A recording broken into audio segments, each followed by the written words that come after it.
Kuznitsa. Täna jõudsin siia. Öösel oli hirmus tuul, et tekkis ka mõte, et kas saab täna üldse kõndima minna, aga paistab, et hommik on ilusaks läinud ja neid matkaselja teisigi. Ei saa siingi muud moodi kui vähekene kukrut kergendada, et rajale pääseda. Halakasjenikova kollane rada. Mul on plaanis, et ma üritan siin radasid kombineerida, aga algan jah kollaselt rajalt. Hakkan vaikselt vaadeteni jõudma.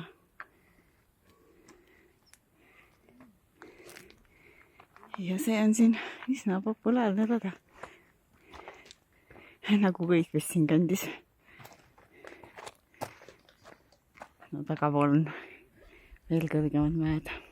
Tatlad on ikkagi natukene teistsugune mäed kui Alpid, et see pind siin puude all, et see on väga kivine ja enamus osa teest on niimoodi kivid lepiastmed välja raiutud. Järjest ilusamaks läheb.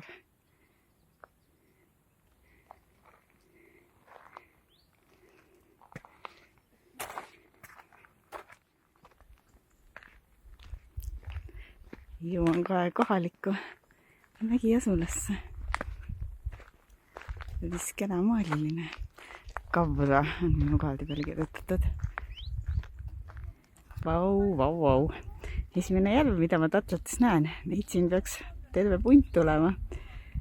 Ja siin kõlval on niisugune kõrge terav tipp, mis natukene meenutab Matterhorni Alpides, et on Kosniek. Sinna otsa võiks saama lõnida ka, aga see suht keeruline, nii et ma täna üritama ei hakka. Et naudin siin allpool seda olemist. Sinnapoole peaks siis rada edasi ka minema. Siin üleval on selle järve nimi ka kirjas, aga poola keelne nii keeruline, et ma küll seda hääldada kuidagi ei julge.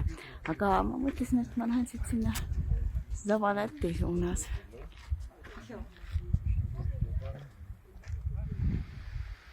Tuleb ületada üks ahelik või ronida sinna kõrgustesse vähemalt. Vahepeal oli suht palju suurt kivironimist ja preemiaks siis veel üks väikene järvekene siin kõrgete mägede keskel. Ja paistab sedamoodi, et kivironimine jätkub seal inimesed. Rada suht tehniline, et siit on kettidega tuulnimine. Ja see järveke, mis ma enne vaatasin, on päris kaugele alla jäänud. Zavrat 2159 meetrit.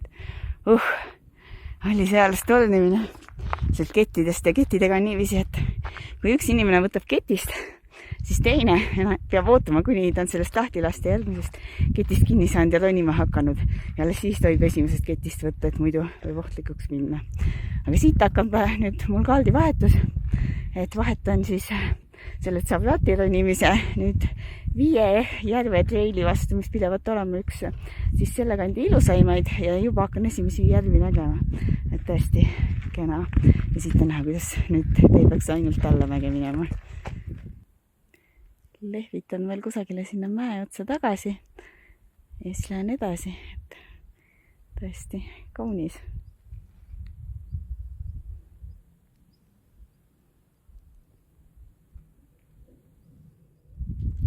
Järved tulevad aste madalamal ja madalamal, et see teine järv. See oli siin esimene järv, siin aste madalamal tuleb see teine järv ja siis sealt veel madalamal näen kolmandat. Okei, sealt kaugelt ilmus veel üks järveke nähtavale, et 1, 2, 3, 4 selles rivis siis juba. Mis rahvamastid siin on, et siin nähtavalt nemad ei tule nüüd Zakopanest, et nemad tulevad ilmselt sealt väga populaarselt Valkimisplatsilt, kuhu minagi suundun. Aga ma tegin siis seekord nagu raja omal käel, et siin on väga hea website matkaraja kaartidega, kus sa saad ise raja kombineerida põhimõtteliselt, vaatad, kus need jutid lähevad, et punased ja kollased ja sinised rajad, mis seal on, vaatad omale meeldiva raja valmis, joonistad valmis ja siis laed ise GPS-i kohe alla. Suur järv alt. et vesi siin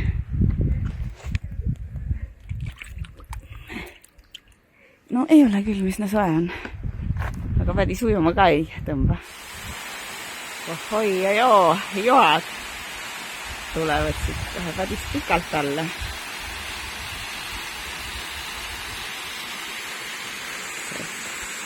Vaikselt edasi. Nüüd olen külluslikus rohelises ja vahelduseks ka pihlakapunast. See seal peaaegu nagu trollisein, ainult et rohkem metsas. Oi, kus sähvaldavad pilved lähevad.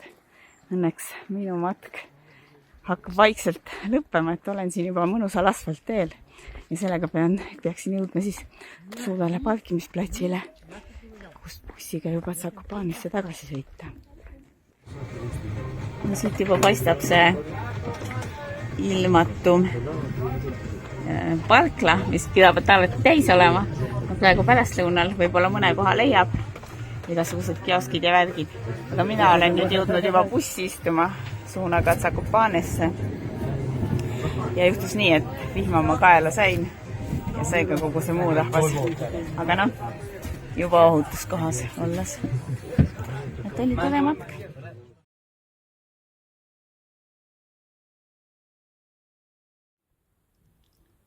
Vaade minu hotelliaknast. Peab vist ütlema, et täna matkaajastusega tõesti vedas, et jõudsin just hotelli tulla, kui hakkas sadama. No hetkel see kõige hullem vihm on nüüd üle jäänud, aga no pilved, selliste pilvedega küll väga mägedesse minna ei julgeks. No ongi käes, sadu ka, päris korralik. Et sedasi on kohe väga mõnus, et mõelda, et päev tublisti tehtud, matkad matkatud ja nüüd vaadata aknast vihma.